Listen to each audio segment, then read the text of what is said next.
এরপর আল্লাহ বললেন ওয়াতুরে সিনিন, তুর পাহাড়ের কসম, সিনাই পর্বতের কসম। তুর পাহাড় হলো মিশরে, মিশর হলো মূসা আলাইহিস সালামের জন্মস্থান। আর ওয়াহাদাল বালাদিল আমিন, এই নিরাপদ শহরের কসম, মানে মক্কাতুল মুকাররমার কসম। মক্কা মুকাররমা কার জন্মস্থান? জোরে বলেন, আরো জোরে বলেন। বিশ্বনবীর জন্মস্থান। তিনজন বড় বড় পয়গাম্বর যেই তিন দেশে এসেছে, আল্লাহ তিনটা দেশের কসম কাটলেন। তিনটা বড় বড় শরীয়তের ধারক বাহক এই তিনজন নবী, উলুল আজমি মিনার রসুল। এজন্য আল্লাহ বললেন ওয়াত্তিনি ওয়াজ্জাইতুনি ওয়া তুরি সিনিনা ওয়া হাযাল বালাদিল আমিন। তিন আর জাইতুনের কসম, মানে ফিলিস্তিনের কসম। ওয়া তুরি সিনিন, তুর পাহাড়ের কসম, মিশরের সবচাইতে উঁচু পাহাড়, যে পাহাড়ের চূড়ার উপরে উঠে সাইয়েদনা মূসা আলাইহিস সালাম সরাসরি আল্লাহর সাথে কথা বলেছেন। ওয়া কাল্লামাল্লাহু মূসা তাকলিমা, সরাসরি, without any media, without any via, সাইয়েদনা মূসা আলাইহিস সালাম আল্লাহর সাথে কথা বলতেন। পৃথিবীতে চারটা আসমানি কিতাব সবচাইতে সেরা। এক হচ্ছে তাওরাত, দ্বিতীয়ত জাবুর, তৃতীয়ত ইনজিল, চতুর্থত কোরআন। তাওরাত আল্লাহ নাজিল করেছেন সাইয়েদনা মূসা আলাইহিস সালামের উপর, জাবুর নাজিল করেছেন দাউদ আলাইহিস সালামের উপর, ইনজিল নাজিল করেছেন ঈসা আলাইহিস সালামের উপর, আর বিশ্বনবীর উপর নাজিল করেছেন কোরআন। ঠিক কিনা? এই তাওরাতকে রব্বুল আলামিন স্বয়ং নিজ হাতে লিখে কাঠের ফলকের মধ্যে, তক্তার মধ্যে লিখে সাইয়েদনা মূসা আলাইহিস সালামকে দিয়েছেন। সুবহানাল্লাহ। এটাকে আরবিতে বলে আলওয়াহ। লাউহের প্লুরাল হচ্ছে আলওয়াহ। কাঠের তক্তার মধ্যে আল্লাহ নিজে তাওরাত লিখেছেন। কিসের মধ্যে লিখছেন? কথা বলেন, শুনতেছেন? মনোযোগ আছে? কাঠের তক্তার মধ্যে তাওরাত লিখলেন, লিখে মূসা আলাইহিস সালামকে বললেন, মূসা ফিহি বুরহান, ফিহি হুদা, ফিহি হিদায়া। এই হচ্ছে তাওরাত কিতাব, আমি নিজ হাতে লিখে দিয়েছি। এর মধ্যে হেদায়েত আছে, এর মধ্যে বরকত আছে, এর মধ্যে বুরহান আছে, দলিল আছে। যাও এই কাঠের তক্তার মধ্যে লেখা তাওরাত কিতাবকে নিয়ে যাও, বনি ইসরাইলের কাছে এই তাওরাত কিতাবের দাওয়াত দাও। সাইয়েদনা মূসা আলাইহিস সালাম ছিলেন অনেক শক্তিশালী নবী। উনি ভাবলেন অল্প কয়েকটা তক্তা, কাউকে ডাকার দরকার নাই, আমার ভাই হারুন রে লাগবে না, আমি যথেষ্ট।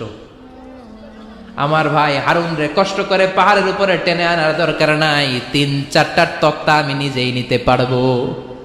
নিজেই নিতে পারবো মনে করে সাইয়েদনা মূসা আলাইহিস সালাম আল্লাহর লেখা তক্তার উপরে যে তাওরাতের ফলক, এই ফলক ধরে টান দিয়েছে উঠানোর জন্য।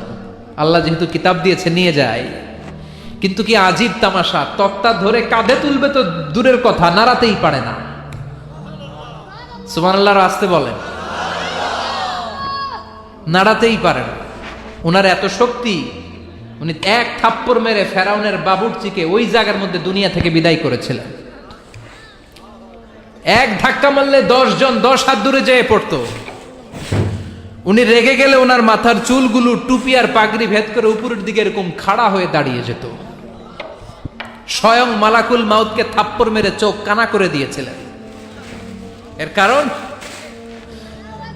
কারণ মালাকুল মাউত মানুষের সূরাতে আসছিল আর অনুমতি নেয় নাই। ঘরের মধ্যে ঢোকার আগে অনুমতির দরকার আছে না নাই? কি সুন্দর ইসলাম, হোয়াট এ প্রাইভেসি ইন ইসলাম। কত সুন্দর প্রাইভেসি ইসলাম আমাদেরকে শিখিয়েছে। আপনি ঘরে ঢুকবেন, অনুমতি নিয়ে ঢুকবেন। কার কথা? এক সাহাবী বললেন, নবী আমার ঘরে 2 ঘর। কয়টা? 2টা মাত্র রুম। এক রুমে থাকি আমি, আর এক রুমে থাকে আমার আম্মা জান। যেই আম্মা জানের বুকের দুধ খেয়ে আমি 10 মাস পেটের ভেতরে ছিলাম, 2 বছর বুকের দুধ খেয়ে বড় হলাম। আমার আম্মা জান থাকে এক রুমে, আমি থাকি আর এক রুমে। ও নবী, আমার মায়ের রুমে ঢোকার আগেও কি অনুমতি নেওয়া লাগবে নাকি? বিশ্বনবী বললেন, ও সাহাবা, আতুহিব্বু আন তারাহা উরিয়ানা, do you like to see your mother naked? তুমি কি তোমার মাকে নেকেড দেখতে চাও? তুমি কি তোমার মাকে উলঙ্গ দেখতে চাও? সাহাবী বললেন, কাল্লা, কখনোই না। বিশ্বনবী বললেন, ইদান তাস্তাদিন, তোমার মাকে যদি উলঙ্গ দেখতে না চাও তাহলে অবশ্যই অবশ্যই অবশ্যই তোমার মায়ের ঘরে ঢোকার আগে অনুমতি নিয়ে ঢুকবা। সুবহানাল্লাহ। মায়ের ঘরে ঢোকার আগে অনুমতি নিতে হবে। তাহলে ভাইয়ের ঘরে, বোনের ঘরে, ভাবির ঘরে, হ্যাঁ ঢুকাই যাবে না। ভাবির ঘরে ঢুকা যাবে? কারো ঘরে ঢুকার আগে অনুমতি নিতে হবে। এটাকে বলে প্রাইভেসি। ইসলামী প্রাইভেসিকে গুরুত্ব দেয়। কারণ আপনি হয়তো এমন একটা সময় চলে যাবেন ঘরের ভিতরে, ঘরের ভেতরে আপনার আম্মা ওই সময় হয়তো হালকা পোশাক পরে, সিম্পল কোনো কাপড় পরে শুয়ে আছে, ঠিক কিনা? ওই পোশাকে সে আপনার সামনে আসতে চায় না। আপনি যখন নক করবেন, আপনি যখন সালাম দিবেন, পারমিশন চাইবেন, সে হয়তো ওনাকে ঢেকে চাদর পরে সুন্দর করে জামাটা পরে তারপরে আপনার সামনে আসবে। চিল্লায় বলেন ঠিক কিনা? এজন্য অনুমতি নিয়ে ঢুকা ফরজ। কারো ঘরে যখন যাবেন আগে সালাম দিবেন, 3 বার সালাম দিবেন। 3 বার সালাম দেওয়ার পরে যদি উত্তর না পাওয়া যায় চলে যাবেন। কার কথা মানতে রাজি আছেন তো? এগুলো মানি না, এই জন্যই ঘরে অশান্তি, ফ্যামিলিতে অশান্তি, চোখের হেফাজত নাই, নজরের হেফাজত নাই। এই নজরের লাগাম যদি টেনে ধরতে পারেন, ফ্যামিলির 50% সমস্যা এমনিই চলে যাবে। চিল্লা এখন ঠিক কিনা? সাইয়েদনা মুসা আলাইহিস সালামের কাছে মালাকুল মাউত, মৃত্যুর ফেরেশতা, মানুষের সূরাতে এসেছিল, অনুমতি নেয় নাই, হুট করে ঘরে ঢুকছে। ঢুইকা কয় আনা মালাকুল মাউত, আমি মৃত্যুর ফেরেশতা, জিইতু আন আকবাদা রূহাক, আপনার রূহ কবজ করতে আসছি। মুসা আলাইহিস সালাম দেখতেছে একজন সলিমুদ্দি। মুসা নবী দেখে কি, আর সলিমুদ্দি কয় কি, আমি মালাকুল মাউত। ভেজাল আছে না নাই? সাইয়েদনা মুসা আলাইহিস সালাম দেখে দিব্যি সাধারণ মানুষ, আর সে বলে আমি তোমার রূহ কবজ করতে এসেছি। মুসা আলাইহিস সালাম রেগে গেলেন। অনেক মেজাজ ওয়ালা নবী ছিলেন। রাগের চোটে এক থাপ্পড় দিলেন। থাপ্পড় খেয়ে মালাকুল মাউতের এক চোখ নাই। বুখারীর বর্ণনা, ফাসাক্কাহু ফাফাকু আইনা, থাপ্পড় মারলেন, চোখ শেষ। মালাকুল মাউত বাঁচার জন্য দিলেন দৌড়। এক দৌড়ে আল্লাহর আদেশে আল্লাহর আরশে চলে গেলেন। যে বলে মাবুদ এমন নবীর কাছে পাঠিয়েছেন, আরসালতানি ইলা আবদিন লা ইউরিদুল মাউত, এমন বান্দার কাছে পাঠিয়েছে ওই বান্দা মরতে চায় না, খালি মারতে চায়। কি করতে চায়?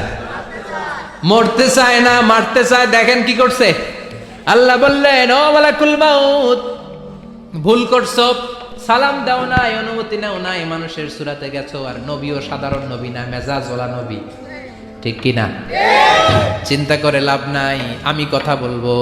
সাইয়েদনা মুসাকে আল্লাহ ডেকে বললেন ও মুসা, তুমি নাকি মরতে চাও না, খালি মারতে চাও। সাইয়েদনা মুসা বলেন না মাবুদ, আমি তো চিনি নাই, এটা যে মালাকুল মাউত আমি তো চিনি নাই, চিনলে তো তার গায়ে আমি হাত তোলার সাহস করতাম না। আল্লাহ বললেন ও মুসা যাও, দাইয়াদাকা আলা মাতনি সাউর, ওই যে একটা গাভী দেখা যায়, ষাঁড় দেখা যায়, ওই গরুর পিঠের উপরে তোমার ডান হাতটা রেখে দাও। সাইয়েদনা মুসা আলাইহিস সালাম গরুর পিঠের উপরে ডান হাত রাখলেন। আল্লাহ বললেন মুসা, তোমার ডান হাতের নিচে গরুর যতগুলো পশম, প্রত্যেকটা পশমের বিনিময়ে তোমার 1 বছর করে হায়াত আমি বাড়িয়ে দিলাম। মরতে যখন চাও না, মারতে যখন চাও, আরো কয়েক বছর মারো, হায়াত আমি বাড়িয়ে দিলাম। মুসা আলাইহিস সালাম বললেন আল্লাহ সুম্মা মাযা, এই হাতের নিচে গরুর যত পশম তত আমার হায়াত বেড়ে যাবে। ধরলাম হাতের নিচে 2000 পশম, 2000 বছর হায়াত বাড়িয়ে দিলেন, কিন্তু সুম্মা মাযা, 2000 বছর পরে কি হবে, আগে ওইটা কোন, ওই ঝামেলাটা ভাঙের আগে। আল্লাহ বললেন মুসা সুম্মাল মাউত, তারপরে তো তোমাকে মরতেই হবে, এই পৃথিবীতে আসলেই মরতে হয়। কুল্লু নাফসিন যায়িকাতুল মাউত, এই পৃথিবীতে যারা একবার আসবে তাদেরকেই মরতে হবে, ঠিক কি না? সাইয়েদনা মুসা আলাইহিস সালাম বললেন ফাল আনা, তাহলে আর দেরির দরকার নাই, এখনই আমাকে নিতে বলেন। সুবহানাল্লাহ। মালাকুল মাউত এসে মুসা আলাইহিস সালামের রূহ কবজ করে ফেললেন। এই মুসা আলাইহিস সালামের সাথে সরাসরি আল্লাহর কথা হতো এই তুর পাহাড়ের উপর, আর এই তুর পাহাড়ের নামে কসম কেটেছে কে? ওয়া তুরি সিনিন। আল্লাহ বললেন তিন আর জাইতুনের কসম, মানে ফিলিস্তিনের কসম। ওয়া তুরি সিনিন, তুর পাহাড়ের কসম, যেই তুর পাহাড়ের উপরে আমি তাওরাত কিতাব নাজিল করেছি। তাওরাত কিতাবটাকে কাঠের ফলকের মধ্যে লিখে বললেন মুসা নিয়ে যাও। মুসা আলাইহিস সালাম নিতে পারে না, মনে আছে? মনে আছে আপনাদের না ভুলে গেছেন? মুসা আলাইহিস সালাম ধরলেন, নাড়াতে পারে না, আর কাঁধে তুলবে তো দূরের কথা, নাড়াতেই তো পারে না। এত শক্তিশালী নবী, তাওরাতের যে আলওয়াহুত তাওরাত, তাওরাতের ফলক, এই বাণীগুলো নিয়ে বাণীবাহকের কাজ করবে, বার্তাবাহকের কাজ করবে, বনী ইসরায়েলের কাছে এই পয়গাম পৌঁছে দিবে, কিন্তু তুলতেই তো পারে না। আল্লাহরে ডেকে বলে, আল্লাহ পারি না। আল্লাহ বললেন ট্রাই করো, ট্রাই এগেইন, আবার চেষ্টা করো, দেখো না পারো কিনা। হাবিল সাইয়েদনা মুসা আলাইহিস সালাম ভাবলেন এই দিক দিয়ে পারি না, ওই দিক দিয়ে ধরলে মনে হয় পারবো। এবার তক্তার ওই পাশ দিয়ে নাড়াচাড়া শুরু করছে, ওই দিক দিয়েও পারে না। এবার ভাবলেন এক কাজ করি, মাঝখান দিয়ে দেখি নাড়াতে পারি কিনা। সাইয়েদনা মুসা আলাইহিস সালাম কাঠের তক্তাগুলোর মাঝখান দিয়ে ধরলেন, টান দিলেন, কিন্তু তক্তা নড়ে, নাড়ানোই যায় না। কাঁধে তুলবে তো দূরের কথা। সাইয়েদনা মুসা আলাইহিস সালাম অপারগ হয়ে আল্লাহর ডেকে বললেন, ও মাবুদ পারি না। আল্লাহ আসলে চাচ্ছে মুসা যেন বলে পারি না। মুসা পারে না এটা শুনতে আল্লাহর বড় মনে চায়। সুবহানাল্লাহ কইবেন না? কারণ সব জায়গায় উনি পারে আর মারে। আজকে সাইয়েদনা মুসা আলাইহিস সালামের কণ্ঠে আল্লাহ শুনতে চায়, আল্লাহ আমি অপারগ, আমি পারি না। সাইয়েদনা মুসা আলাইহিস সালাম বলে, আল্লাহ সাইয়েদনা জিব্রাইলকে যদি বলেন আমারে যদি একটু সাহায্য করে, আমার কাঁধে তুলে দিলে আমি নিয়ে বাড়িতে যাব। সাইয়েদনা জিব্রাইলকে একটু বলেন। আল্লাহ বললেন যাও জিব্রাইল, হেল্প আউট মুসা, মুসা আলাইহিস সালামকে সাহায্য করো। এবার সাইয়েদনা মুসা আলাইহিস সালাম ধরলেন এই দিকে, সাইয়েদনা জিব্রাইল ধরলেন এই দিকে। দুইজন মিলে তাওরাত লেখা কাঠের তক্তাগুলো উঠাতে চাইলেন, কিন্তু কি আজীব তামাশা, সাইয়েদনা জিব্রাইলও পারে না। সাইয়েদনা মুসা আলাইহিস সালাম বললেন, ও ভাই জিব্রাইল চলো জায়গা চেঞ্জ করি, তুমি এদিক দিয়ে ধরো, আমি ওই দিকে ধরি। আবার জোরসে টান মারো, দেশগামে কয় না জোরসে টান, হেইও সিস্টেমে দুইজন মিলে টানে, কিন্তু নাড়াতেই পারে না। আগে তো হাতে নিবে, তারপরে কাঁধে তুলবে, দুইজনেও পারে না। গায়ে যত জোর আছে সাইয়েদনা মুসা আলাইহিস সালাম জোরসে টান দিলেন, যত জোর, সব জোরকে একসাথে করে তিনি টান দিয়েছেন। টানের চোটে দেহের প্রতিটা লোমকূপ থেকে ঘাম বেরোতে শুরু করেছে। টানের চোটে রক টান খেয়ে যাচ্ছে, কোমরের রক ছিঁড়ে যাওয়ার অবস্থা, কিন্তু কাঠের ফলকগুলো নাড়ানো যায়। সাইয়েদনা মুসা আলাইহিস সালাম বললেন, আল্লাহ জিব্রাইলও পারে না। জিব্রাইলের সাথে হাজার হাজার সহকারী ফেরেশতা, তাদেরকে একটু বলেন হেল্প করার জন্য। সুবহানাল্লাহ পড়েন। হাজার হাজার ফেরেশতা তুর পাহাড়ের উপর সবাই মিলে জোরে জোরে টান দেয়, জোরে জোরে টান দেয়। সবাই মিলে চেষ্টা করে তাওরাত লেখা ফলক এক প্রান্ত থেকে আরেক প্রান্ত কোন জায়গা দিয়ে ধরে 1 ইঞ্চি নাড়াতে পারে না। এই অবস্থা দেখে আল্লাহ বললেন ঘটনা কি? আল্লাহ পারি না। সাইয়েদনা মুসা আলাইহিস সালাম কি বলে? আল্লাহ পারি না। আল্লাহ বললেন মুসা, এই ফলকগুলোর এত ওজন নয়, কাঠের এই তক্তাগুলোর এত ওজন নয়, কিন্তু এই কাঠের তক্তার মধ্যে যে বাণীগুলো লেখা হয়েছে, বাণীগুলো কার? এটা আমার বাণী, আমার কথা। এই জিনিসটা বোঝানোর জন্য আমি এটার ওজনকে ভারী করে দিয়েছি। এবার জিব্রাইলের সহকারী ফেরেশতা লাগবে না, জিব্রাইলের সহযোগিতা লাগবে না। তোমার গায়ে আমি যেই জোর দিয়েছি, টান দিয়ে দেখো সবগুলারে কাঁধে তুলে নিতে পারবা। সাইয়েদনা মুসা আলাইহিস সালাম এবার বিসমিল্লাহ বলে সবগুলো তাওরাত লেখা কাঠের তক্তাগুলো কাঁধে নিয়ে এক দৌড়ে বাড়িতে। আল্লাহু আকবার। যেই পাহাড়ের উপর এই তক্তা টানাটানির ঘটনা ঘটেছে, পাহাড়টার নাম, এজন্য আল্লাহ বললেন ওয়াত-তিনি ওয়াজ-যাইতুনি ওয়া তুরি সিনিন ওয়া হাযাল বালাদিল আমিন। তিন আর যাইতুনের কসম, তুর পাহাড়ের কসম। আবার তুর পাহাড়ের মধ্যে নূরের তাজাল্লি দিয়েছে কে?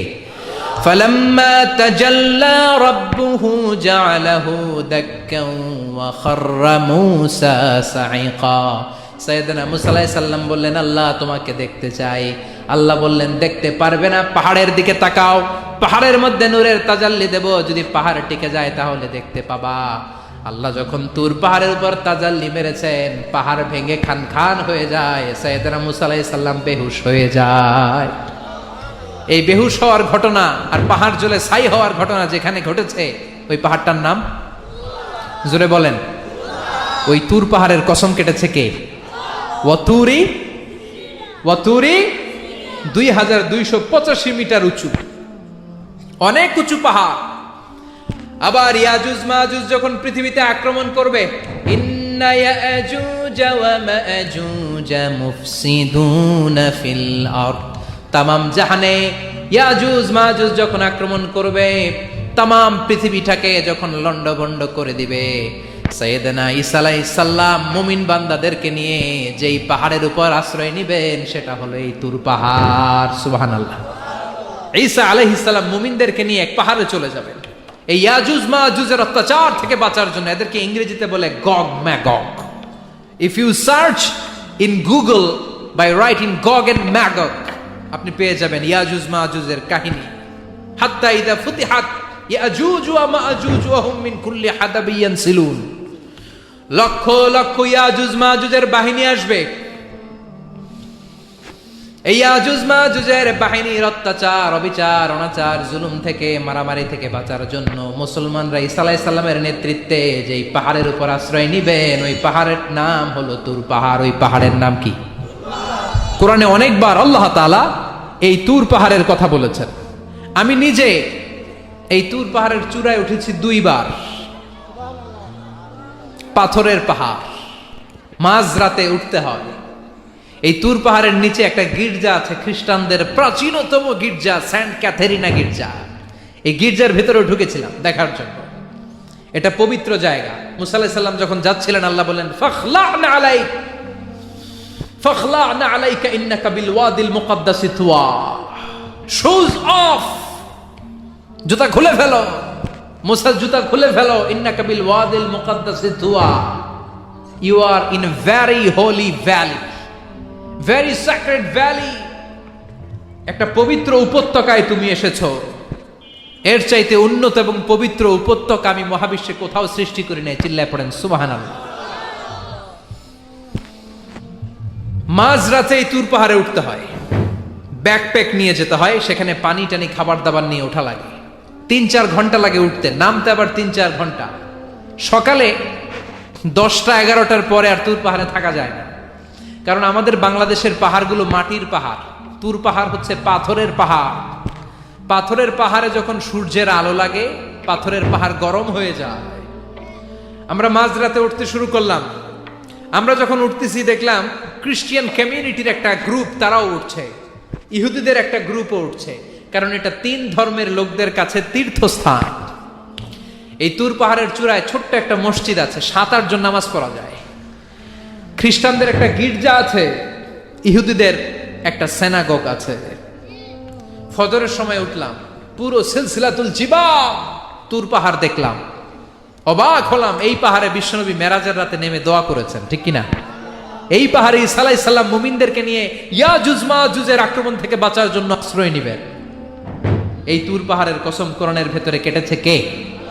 এজন্য আল্লাহ বললেন ওয়াত-তিনি ওয়াজ-যাইতুনি ওয়া তুরি সিনিনা ওয়া হাযাল বালাদিল আমিন। তিন আর যাইতুনের কসম, ওই মিশরের তুর পাহাড়ের কসম, ওয়া হাযাল বালাদিল আমিন, এই নিরাপদ শহরের কসম। শহরটার নাম কি? কি নাম? এই নিরাপদ শহর দ্বারা আল্লাহ বুঝিয়েছে মক্কা, না ফিলিস্তিন না। ফিলিস্তিন হচ্ছে প্রথমটা, কিন্তু হাযাল বালাদিল আমিন, এই নিরাপদ শহর দিয়ে আল্লাহ বুঝিয়েছেন মক্কা শহরকে। চিৎকার করে বলবেন কোন শহর? মক্কা শহর। এই মাঠে ভাবে বসে বসে তাফসীরুল কোরআনের ময়দানে থাকতে পারি, তুমি তৌফিক দাও। চিল্লায় পড়ে না আমিন।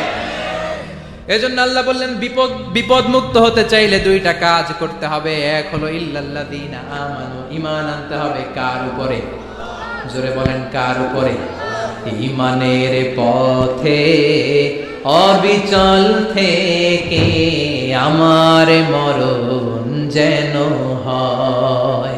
তোমারই কাছে মিনতি আমার, তোমারই কাছে মিনতি আমার, মহামহিম দয়াময়। ঈমানের পথে অবিচল থেকে আমার মরণ যেন হয়। পড়েন আমিন। আর জোরে আমিন। এজন্য আল্লাহ বললেন প্রথম শর্ত হলো ঈমান আনতে হবে। ওই ঈমানের মধ্যে শিরকের মিশ্রণ থাকতে পারবে না। শিরক ছাড়া পাক্কা মুমিন হয়ে যদি আমার দরবারে আসো, জান্নাতুল ফেরদাউসের দরজা তোমার জন্য খুলে দিবে কে? দুই নম্বরে ওয়া আমিলুস সলিহাত, নেক আমল যদি করতে পারো, ঈমান আর নেক আমল, এই দুইটার গ্যারান্টি যদি দিতে পারো, জান্নাতের গ্যারান্টি দিবে কে?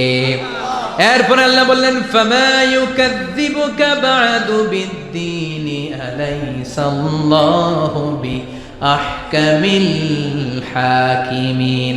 এত সুন্দর সুন্দর চারটা কসম দিয়ে ওয়াজ নসিহত করার পরে ও নবী, কারা আখিরাতকে অস্বীকার করে, কারা জান্নাত এবং জাহান্নামকে অস্বীকার করে, ও নবী আমি আল্লাহ কি শ্রেষ্ঠতম বিচারক নই? আলাইসাল্লাহু বিআহকামিল হাকিমিন।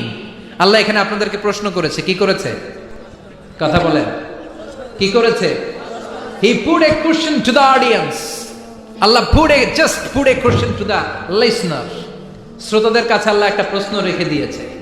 8টা আয়াতের সূরা সূরাতুত তিন যখন আপনি পড়ে শেষ করলেন, আল্লাহ একটা প্রশ্ন দিয়ে শেষ করবেন। আল্লাহ বললেন আলাইসাল্লাহু বিআহকামিল হাকিমিন, আমি আল্লাহ কি শ্রেষ্ঠ বিচারক নই? আল্লাহ কি শ্রেষ্ঠ বিচারক নন? আমরা বললাম বালা, অবশ্যই আল্লাহ আপনি শ্রেষ্ঠ বিচারক।